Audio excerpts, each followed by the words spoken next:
আসসালামু আলাইকুম প্রিয় শিক্ষার্থী বন্ধুরা, আমি আজকে diploma in engineering computer science and technology বিভাগের তৃতীয় পর্ব 2022 প্রবিধানের basic application development using Python বিষয় নিয়ে কিছু আলোচনা করব।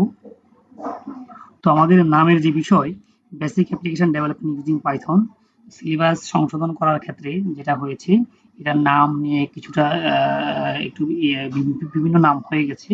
যেমন এখানে আছে basic application development using Python, কিন্তু আমাদের যে সিলেবাসের course স্ট্রাকচারে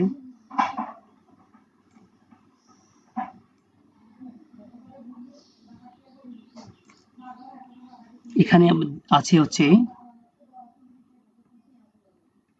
application development using Python. Subject code ঠিক আছে, কিন্তু নামের ক্ষেত্রে একটু সমস্যা আছে, যে নাম বিভিন্ন নাম হয়ে গেছে।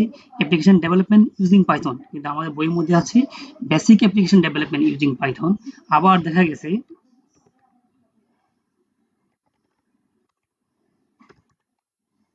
সিলেবাসের মধ্যে basic application development in Python. আমরা যেটা করব, এই বিষয়ে পরীক্ষার রুটিন এবং পরীক্ষার প্রশ্নে যে নামটা থাকবে আমরা ওই নামটাই ব্যবহার করব। তো 2022 প্রবিধানে সিলেবাস করার সময় যে কাজটা করা হয়েছে, সিলেবাসের মধ্যে ফাইনাল পরীক্ষায় কোন চ্যাপ্টার থেকে কত মার্কস থাকবে সেই বিষয়টা নির্দিষ্ট করে দেওয়া আছে। অর্থাৎ ফাইনাল পরীক্ষা হবে 60 মার্কের। 60 মার্কের ক্ষেত্রেও আমাদের যেটা হচ্ছে চ্যাপ্টার 1 এবং 2, যেটা আমাদের পাইথন প্রোগ্রামের মধ্যেও ছিল, হুবহু ওখানকার টপিকসগুলি এখানে তুলে দেওয়া হয়েছে। তো এখানে এই 2 চ্যাপ্টার থেকে আমাদের থাকবে হচ্ছে প্রথম চ্যাপ্টার থেকে 6 মার্ক, দ্বিতীয় চ্যাপ্টার থেকে 4 মার্ক, মোট 10 মার্ক কিন্তু আমাদের পূর্বের পাইথন প্রোগ্রামের মধ্যেই ছিল, হুবহু একই জিনিস। আমি বই লেখার সময় এই জিনিসগুলিকে আমি চাইলে একটু পরিবর্তন করতে পারতাম, তো আমি বেশিটা পরিবর্তন করে নাই। এই কারণে বেশি পরিবর্তন করি নাই, যাতে শিক্ষার্থীরা মনে করে যে এই 2টা চ্যাপ্টারই আমার আগের পড়া আছে, যাতে তারা ভয় কম পায়। এরপরে 3 নম্বর চ্যাপ্টারে আছে হচ্ছে 4 মার্ক, 4 নম্বর চ্যাপ্টারে থেকে আসবে 6 মার্ক বোর্ড ফাইনাল পরীক্ষায়, 5 নম্বর থেকে আসবে 9 মার্ক, 6 নম্বর থেকে আসবে 4 মার্ক, 7 নম্বর থেকে আসবে 7 মার্ক, 8 নম্বর থেকে 5 মার্ক, 9 নম্বর থেকে 6 মার্ক, 10 নম্বর থেকে 4 এবং 11 নম্বর চ্যাপ্টার থেকে 5 মার্ক, মিলিয়ে মোট হবে 60 মার্ক। আমরা জানি ডিপ্লোমা ইঞ্জিনিয়ারিং এর ফাইনাল পরীক্ষায় কোশ্চেনের ধরন হচ্ছে অতিসংখ্যিত প্রশ্ন, যেটা ক বিভাগ থেকে 10টা প্রশ্ন 1 করে দিতে হবে, এবং খ বিভাগ থেকে 10টা প্রশ্ন 2 করে 20, গ বিভাগ থেকে যে কোনো 5টি প্রশ্ন 6 করে 30। তো এই যে মার্ক মিলানোর জন্য হয়তোবা চ্যাপ্টার অনুযায়ী কিছুটা মার্কের তারতম্য থাকতে পারে, সেটা শিক্ষকের উপর ডিপেন্ড করবে যিনি প্রশ্ন করেন।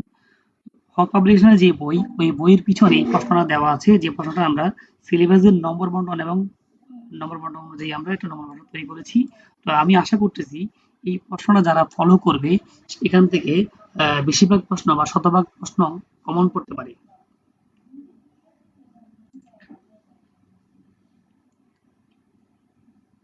তো তোমরা বই থেকে অথবা আমার এই ভিডিও থেকে হয়তো এই প্রশ্নগুলি তোমরা দেখে নিতে পারো। যেমন একটা বিষয় হতে পারে, হয়তোবা ফাংশন বলতে কি বোঝায় আমি দিয়েছি, পরীক্ষা হয়তো ফাংশন কি এরকম আসতে পারে, হয়তো ভিন্ন নামে আসতে পারে। তবে আমি যেটা মনে করতেছি, এই প্রশ্ন থেকে অনেক কিছুই কমন পড়বে, হয়তোবা শতভাগ বা মেজরিটি বা অর্ধেক কমন পড়তে পারে। আমি সেটা আশ্বস্ত করি। এরপরে আমি আবার যেটা করেছি, তোমাদের সিলেবাস থেকে একটা শর্ট সাজেশন তৈরি করেছি। Basic application development using Python এই বিষয়ের একটা শর্ট সাজেশন অর্ধভিত্তিক তৈরি করেছি, অর্থাৎ সিলেবাস যে সমস্ত টপিকগুলি আছে সবগুলি টপিকস নিয়ে একটা শর্ট সাজেশন তৈরি করেছি। তো শর্ট সাজেশনের মধ্যে যেটা আছে এখানে 69টা প্রশ্ন। যাদের প্রিপারেশন দুর্বল, যারা হয়তো আগে কম পড়েছো, তাদের কাছে মনে হইতে পারে এত প্রশ্ন কখন পড়বো, এত সময় কোথায়, আমাদের তো মাত্র একদিন পরীক্ষার জন্য গ্যাপ দেওয়া আছে। যদিও আমাদের এখানে 69টা প্রশ্ন আমরা নাম্বারিং এ আমরা নিয়ে আসছি, কিন্তু আলটিমেটলি আমরা যদি আমরা উত্তর এবং প্রশ্ন যদি আমরা রিপিট না করি, সেক্ষেত্রে এখানে সর্বোচ্চ 30টা প্রশ্ন দাঁড়াবে। যেমন তার ধরুন আমরা একটা এক্সাম্পল দিতে পারি এখানে, 5 নম্বর অধ্যায় নিয়ে যদি আমরা বলি, 5 নম্বর অধ্যায়ের মধ্যে কিন্তু আছে হচ্ছে 4টি বিষয় আছে। অবজেক্ট ওরিয়েন্টেড প্রোগ্রামিং এর 4 পিলার, 4 পিলার 4টি: inheritance, encapsulation, polymorphism, abstraction.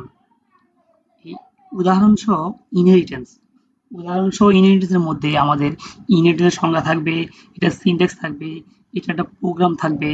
Ultimately যদি আমরা ইনহেরিটেন্সের প্রোগ্রামটা পারি, আমাদের এখানে কিন্তু ইনহেরিটেন্সের প্রোগ্রাম বলা আছে। আবার আলটিমেটলি যেটা হচ্ছে আমার এখানে চ্যাপ্টার 5-এর মধ্যে, যদিও আমি এখানে 3, 3, 6, 9টা প্রশ্ন দিয়েছি, আলটিমেটলি আমার এখানে প্রশ্ন দ্বারা হচ্ছে অনলি 4টা প্রশ্ন। আবার যদি আমরা দেখি চ্যাপ্টার 6 এর মধ্যে যেমন আমি এখানে দিয়েছি 3, 2, 5, 9টা প্রশ্ন। এই যে 9টা প্রশ্ন, এই 9টা প্রশ্নের মধ্যেও আমি যদি মনে করি আমার এখানে প্রশ্ন আছে মেইনলি 3টা প্রশ্ন আছে। ইটারেটর, ইটারেটর ওয়ার্কিং প্রসিডিউর কার্যনীতি ব্যাখ্যা করো, জেনারেটরের ওয়ার্কিং প্রসিডিউর কার্যনীতি ব্যাখ্যা করো এবং ডেকোরেটরের ওয়ার্কিং প্রসিডিউর এবং কার্যনীতি ব্যাখ্যা করো। আমরা যদি এই বড় বড় 3টা ধরি, এই 3টা প্রশ্নের মধ্যে কিন্তু এদের সংজ্ঞাও আছে, আবার এদের সিনট্যাক্সও আছে, তাদের প্রোগ্রামও আছে। আলটিমেটলি যেটা হচ্ছে এখানে 9টা প্রশ্নের মধ্যে অনলি 3টা প্রশ্ন, 3টা প্রশ্ন যদি আমি পারি, আমি 9টা প্রশ্ন পারবো। সেদিক থেকে অর্থাৎ 3 ভাগের 1 ভাগ, আমি সেদিক থেকে যদি চিন্তা করি, আমার এই 69টা প্রশ্নের মধ্যে আমি যদি এই একক অভিন্ন প্রশ্ন চিন্তা করি, অভিন্ন উত্তর চিন্তা করি, সেক্ষেত্রে কিন্তু আমার প্রশ্নের সংখ্যা দাঁড়াবে হচ্ছে সর্বোচ্চ 30। অতএব ভয়ের কোনো কারণ নাই যে 69টা প্রশ্ন মানে 69টা উত্তর, 69টা প্রশ্ন মানে 30টা প্রশ্নের উত্তর। তো আমি আশা করব তোমরা সবাই এই পরীক্ষায় ভালো করবা। আর যদিও আমাদের এখানে বেসিকে যারা দুর্বল তাদের একটু সমস্যা হতে পারে, আমাদের এখানে পাইথনের বেসিক এবং এবং ওপি যে অ্যাডভান্স ফিচার্স এবং পাইথনের যে অ্যাডভান্স ফিচার্স সবকিছু আছে, সেহেতু একটু কষ্ট হইতে পারে, অর্থাৎ সময় দিতে হবে। যারা পিছনে সময় দিয়েছো তারা অবশ্যই ভালো করবা, আর যারা সময় দাওনি তারা যদি এটা দেখো তাও তোমরা ভালো করবা। তোমরা যদি চাও আমি চ্যাপ্টার অনুযায়ী, অর্থাৎ 11টা চ্যাপ্টারের 11টা ভিডিও আমি আপলোড করতে পারি, সেক্ষেত্রে অবশ্যই কমেন্টসে জানাবা। তাইলে আমি যেটা করব, আগামী 2-1 দিনের মধ্যে 11টা ভিডিও করেই আমি আমার ইউটিউব চ্যানেলে আপলোড করব। তো সবাইকে ধন্যবাদ। যারা আমার এই চ্যানেলটি সাবস্ক্রাইব করোনি তারা সাবস্ক্রাইব করো, আর কমেন্টস বক্সে জানিয়ে দিও ভিডিওটা কেমন হয়েছে। আশা করি আমি নতুন উৎসাহ নিয়ে আরো ভিডিও আপলোড করব। এরপরে তোমাদের ম্যাথমেটিক্স 3 এর যেহেতু 3য় পর্বের আগামী 9 তারিখে পরীক্ষা, তো সেহেতু ম্যাথমেটিক্স 3 সিলেবাস নিয়ে জাস্ট একটা শর্ট ভিডিও দিব। সবাইকে আবারও ধন্যবাদ। আসসালামু আলাইকুম।